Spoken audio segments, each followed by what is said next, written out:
Okay, I'm going to go over a couple of the problems from the central angles and inscribed angles practiced.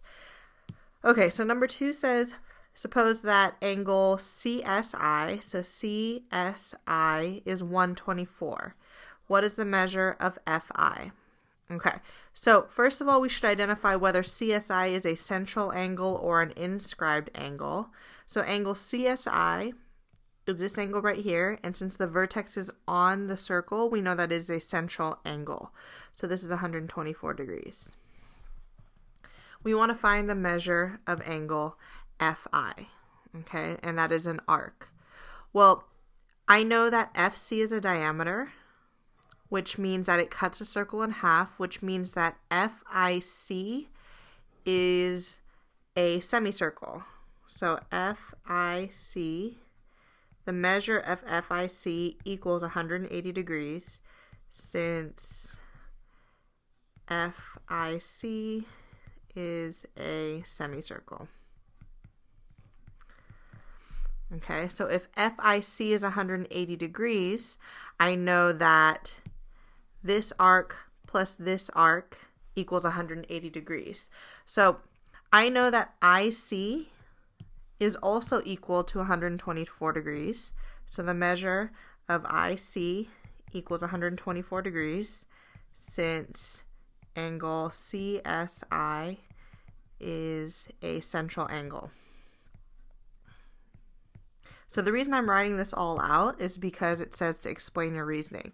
So if IC is 124 and FIC is 180 degrees, that means I can do 180 minus 124, and that's going to give me the measure of FI. So 180 minus 124 is 56 degrees. So the measure of FI is 56 degrees. So this right here is really just using the arc addition postulate. I know that IC plus FI equals FIC. So if FIC is 180 and this is 124, I could just do 180 minus 124 and that would give me FI. Okay.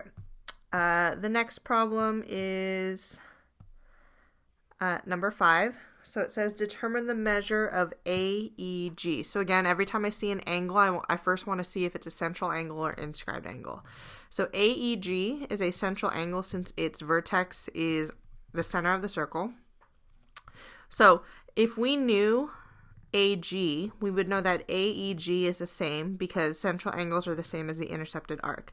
We don't know what AG is. However, we do know that angle ANG, which is this angle right here, is 74 degrees. So ANG is 74 degrees. To find the intercepted arc, I could just multiply by 2. So the measure of AG is going to be 74 times 2, which is 148 degrees.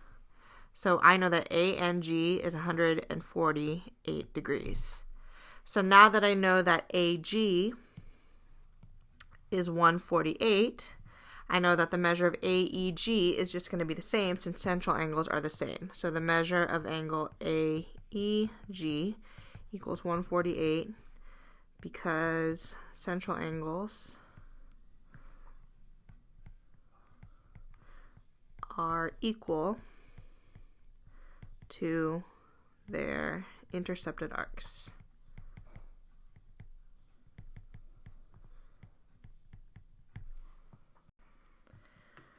All right, now let's look at number 6C. So for 6C, there's a few things we need to write down.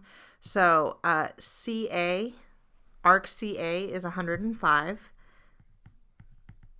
And then arc EA is 47 degrees. And then ET is 100 degrees. So C says find the measure of CAE. So CAE is an inscribed angle. But in order to find the inscribed angle, we need to know the arc. Well, the thing is, we only know part of the arc. We only know that this part is 100. So we need to first figure out what TC is. So to figure out what TC is, we need to know that there's 360 degrees in a circle. If we know that this is 100, this is 47, and this is 105, we could add these three together and subtract from 360 to get TC. So 100 plus 105 plus 47 is 252, and then we're going to subtract that from 360. So 360 minus 252, that's 108. So TC is 108 degrees. So now I can use this information.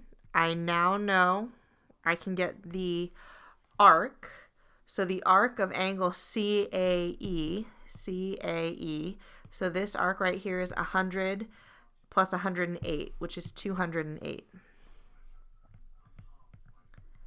So to get the angle, we just divide by 2. So 208 divided by 2, that's 104. So the measure of angle CAE is 104 degrees. All right, now I'm going to go over number 8. So number 8, they want us to find the measure of MNL. So MNL is a central angle. And if we knew the arc, which is this, we know that the angle would just be the same. Central angle is same. Well, I don't know that arc, but we do want to look for semicircles. So there's a diameter, which means that this arc right here is 180 degrees. So I can figure out what ML is by doing 180 minus 120 degrees, since this piece right here is 120. So 180 minus 120 is 60 degrees. So ML is 60 degrees, which means the measure of angle MNL, the central angle, is also going to be 60 degrees, since central angles are the same. All right, last one I'm going to go over is number 9. So number 9, we're trying to find the measure of this arc. So for this one, there's a few different ways that you can do it, okay? If we knew QR, we can use the fact there's 360 degrees in a circle, and we can add QR plus RP and subtract that from 360. The other way is if we knew this angle, QRP, we can just multiply it by 2 to get the arc.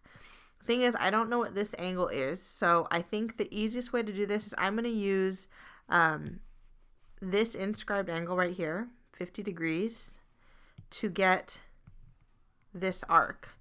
And I'm going to do that by multiplying by 2. If you have the angle and you want the arc, you multiply by 2. So 50 times 2 is 100. So that means QR is 100 degrees. So now I can use the fact there's 360 degrees in a circle. I could do 100 plus 120, which is 220. And then I'm going to subtract from 360 because I have these two pieces. The only piece left would be QP. So 360 minus 220. That's going to be 140 degrees. So the question mark is 140 degrees.